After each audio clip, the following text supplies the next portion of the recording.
Good morning and welcome to WPNN. I'm Sergio Caro. The Oskaloosa Municipal Water Department has implemented a 25% increase effective March 1st. The question that remains is how this will affect the William Penn campus. WPNN caught up with the Vice President of Financial Operations, Bonnie Johnson. Well, it is going to be a pretty substantial increase on our budget. We spend a little over $100,000 a year for water and sewer, so it'll be pretty substantial. I think, you know, we've done some increases in the room rates. We did that last year. I don't foresee us doing that again this year. I think we'll just probably have to find ways to absorb that water increase. If at first you don't succeed, dust yourself off and try again. That's what a William Penn wrestler had to do this weekend after a rough first round. But was he able to pull it off? WPNN's Alyssa Phillips took us to the City of Bridges to get a closer look. Even though the wrestling season is over, one William Penn wrestler is just switching geometry from a circle to an octagon. Just inside of a small Oskaloosa garage lies the definition of a do-it-yourself gym, and that's where we found Josh Wooten training for his February 27th mixed martial arts fight. We train at the Ludus in Oskaloosa. It's at my trainer's house. He set up a little cage area in his garage, and it gets us what we need. It's not big, it's not fancy, but it's where we train. Saturday quickly came, and it was time for Wooten and his team to be in Ottumwa. Though it was a warm, quiet night on the outside of the Bridgeview Center, True Revelation was hosting 12 matches and hundreds of MMA fans on the inside. Drinks were served, food was eaten, and the fights began. Cheering on his teammates, Wooten awaited his turn, and when the fifth fight ended, it was time to take the stage.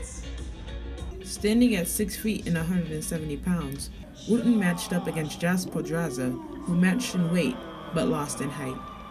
After getting slammed, choked, and punched repeatedly, Wooten was able to gain his footing and came out victorious. I thought he was going to kill me. I really did. His hits hurt. He was a very good fighter, but if I could finish him like that, it only leaves me a couple more fights. Got to get a couple belts, and then I'm going pro. I'm going for it all. When all is said and done with his college career, Wooten looks to continue his journey in MMA fighting. I want them to say he doesn't fight like anybody we've ever seen before.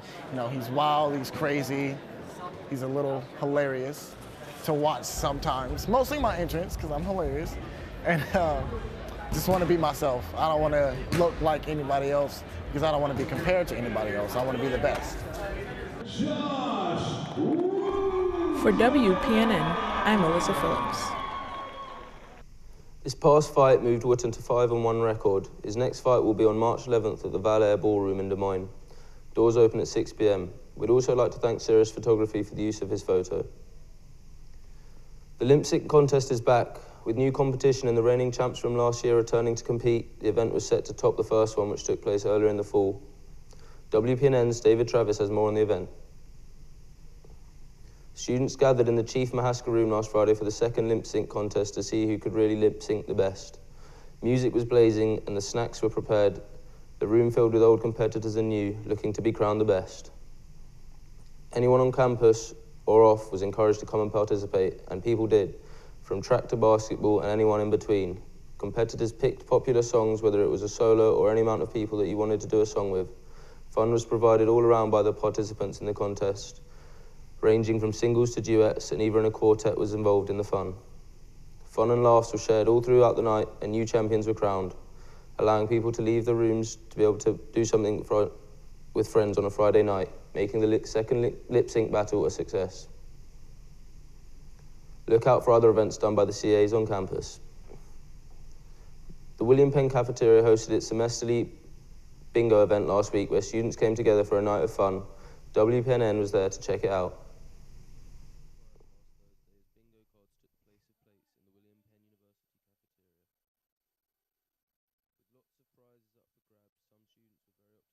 Their chances.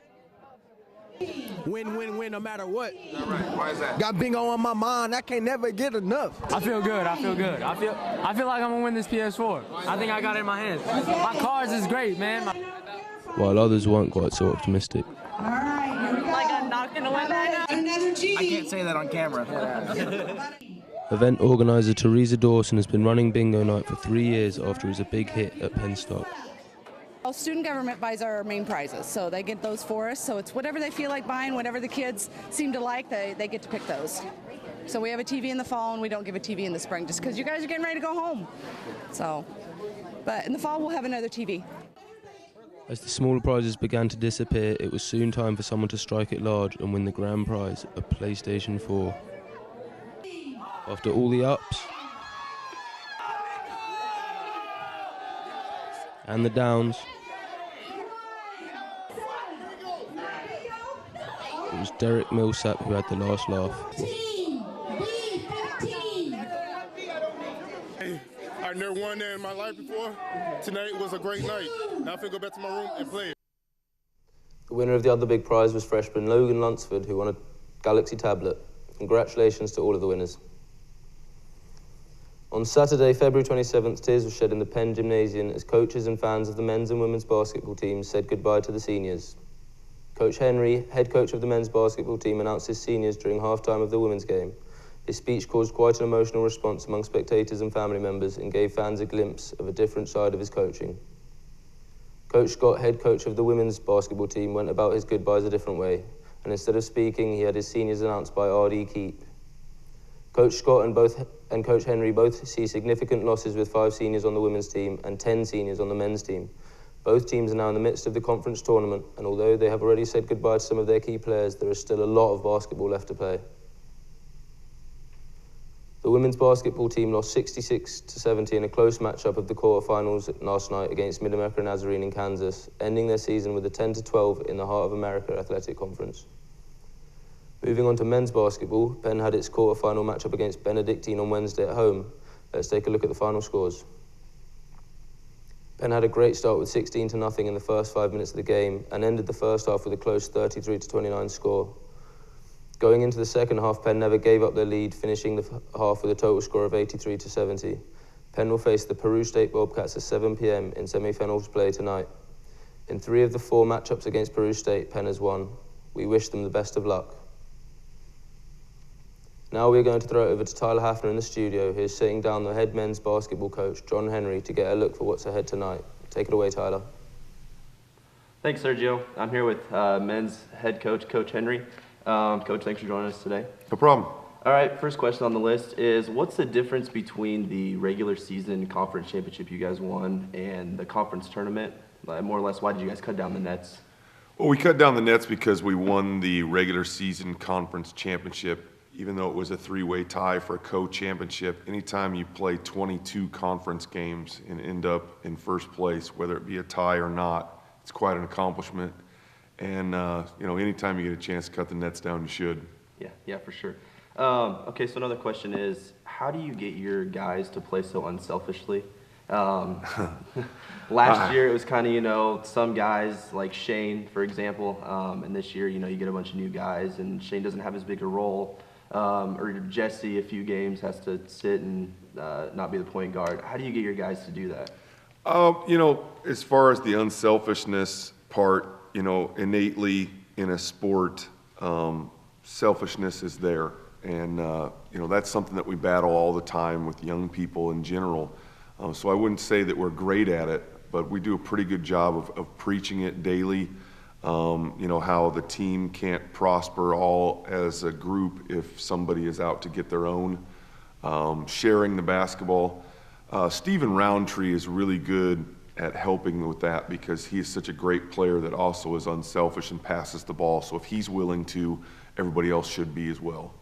Okay, so this upcoming game tonight with Peru State, how are you guys going about that? How are you prepping for what they do on offense, defense? I got 2 words for you, Corday Sims. He's the conference player of the year, probably the national player of the year. He's a 6'3" guard. Scored over 2,000 points. He averages almost 30 and 8 rebounds. We must contain him. Chris Frazier, their post player, he goes chest high to the rim a lot.